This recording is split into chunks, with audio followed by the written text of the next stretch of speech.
Hi, this is Christine. It is Friday, October 9, 2015. It's in the evening, and I want to share something with you that came to me today. Follow the flight plan. I was talking with my ex-husband today. He and I are still very good friends. I emailed him a few days ago, and tonight he called me. We spoke for quite a while, just about random things. He used to be in the military, so he speaks sometimes in military terms. I was talking to him about not knowing where my life was going to go next. He told me, follow the flight plan. I asked him, do I make the flight plan, or is it already made for me? He said, you make your own flight plan. You make your own life. Follow your own flight plan and not the flight plan that other people tell you or want you to fly. That really hit home for me. He is such a logical guy and is such a big help to me when I just need down-to-earth logical counseling or something like that. After we got off the phone, I still had his words in my head. Follow the flight plan. I then sat there for a moment in peace and quiet, and a vision came to me in my head. It was me, and I was the captain of a 747 large airplane, or the largest airplane there was, or that you want to imagine. And it was all mine. It was my plane. I stepped onto the airplane with captain's clothing on and a captain's hat on my head. But it was me, and not some man who was the captain of this airplane. Everything on board this plane, the seats, the windows, the overhead bins, the floor walkway, the seat belts, the food area in the back, the emergency doors, everything on this plane came to life, so to speak, and was happy to see me and greet me, and they cheered and told me, we have been waiting for you. And I heard cheering and shouting and rejoicing in the background, like at a sports arena stadium. I couldn't help but be happy and smile.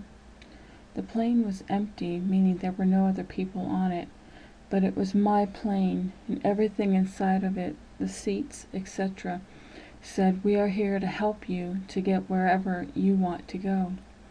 It was like all the pieces or all the parts of the plane were working in unison to help me achieve my goals. It was like the plane was my life, and everything in it and on this plane was there to help me also get to my destination, wherever that was.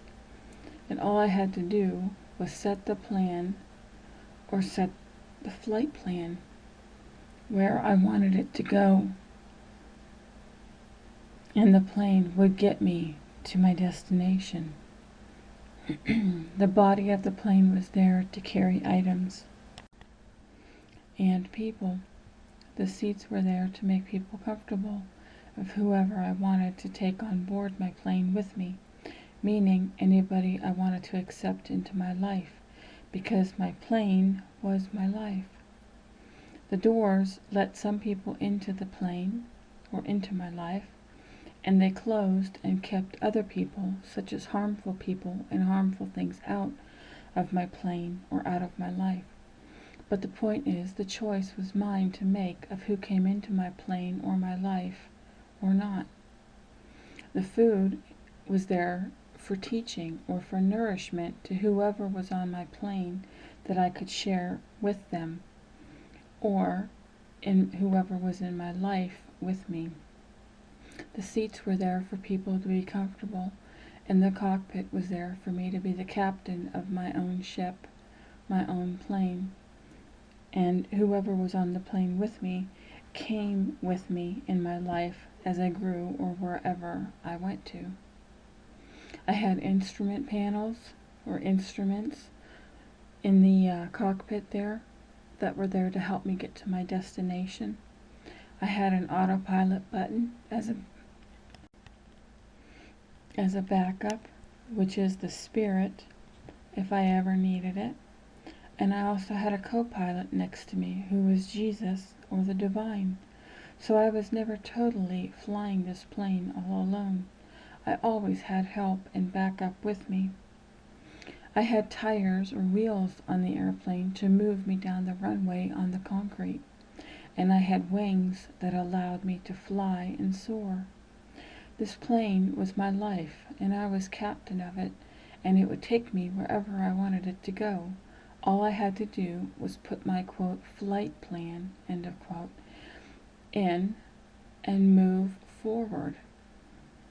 As my ex-husband said to me, just go forward, meaning don't be afraid, but instead push the throttle forward and start taxiing down the runway. The metal on the plane was there to protect me. The lights were there to guide me, and I had flag people on the runway in front of me showing me which way to turn. Those people I would consider as spiritual guides that we have in our life. It was a beautiful vision, this vision I had. I felt like I was about to take off in my life, and literally the sky was the limit. Only in truth there is no limit, only blue skies ahead. And then I snapped out of my vision. For anyone feeling stuck, try to imagine yourself as this airplane, as any airplane, whatever airplane you want to imagine. Your life and your body is this huge 747 airplane, or even larger. It can be whatever plane you want to imagine in your mind. And recognize that every piece of equipment inside and outside of this plane is a part of you and your life, and is there to help you take off and get to your destination, which is wherever you want to go or be in your life. Just figure out your flight plan and put it into the airplane's instrument panel, and then push the throttle forward and start taxiing down the runway, and prepare yourself for takeoff, because you're going to soar. Your whole life is ahead of you, up in the clouds. Don't be afraid to soar. Don't be afraid to fly. I hope this visualization helps you or helps someone. I know it did for me. Remember, everyone, to make your flight plan, where and what you want to do with your life and where you want to go. And then, like my ex-husband said, follow it. Follow the flight plan. He is so smart, and I am so thankful he called me tonight and that I got to talk with him. I think I really needed this talk. Thank you, Divine, for this intervention. Okay, everyone, I just wanted to share that, and I hope it helped somebody. I know it did me. So have a great evening and a great weekend if I don't talk to you before then. And I'll see you in the next video. Bye-bye.